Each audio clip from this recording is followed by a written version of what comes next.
This is some old knob and tube wiring, and we got the ceramic knobs. Obviously these are broken, but it would run on joists or up on the attic rafters or in the basement or whatever on these ceramic insulators. And if it goes through something like through a joist, you'd have a tube that looks just like this with a hole through the center of it. All right, knob and tube. And essentially what you have here is, I've just showed you, this is older cloth cover, but you got the hot and you got the neutral. Well, you got the same on here, only they're separated. All right.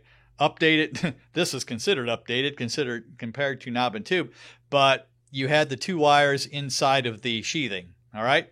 They didn't on knob and tube. They ran them separately.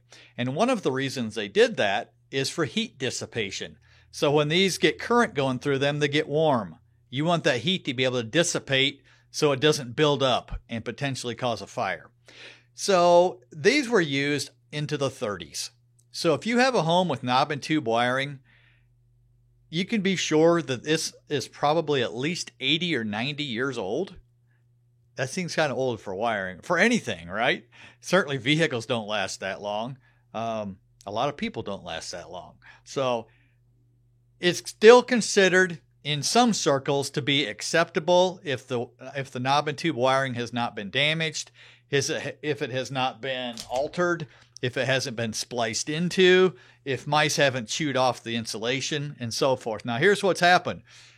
Back in the 20s and 30s, when it was real popular, not a lot of houses were insulated, or at least not very well.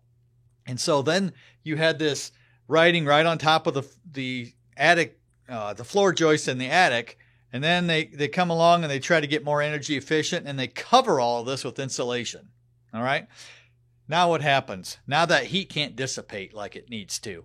And the other thing, and it can potentially cause a fire.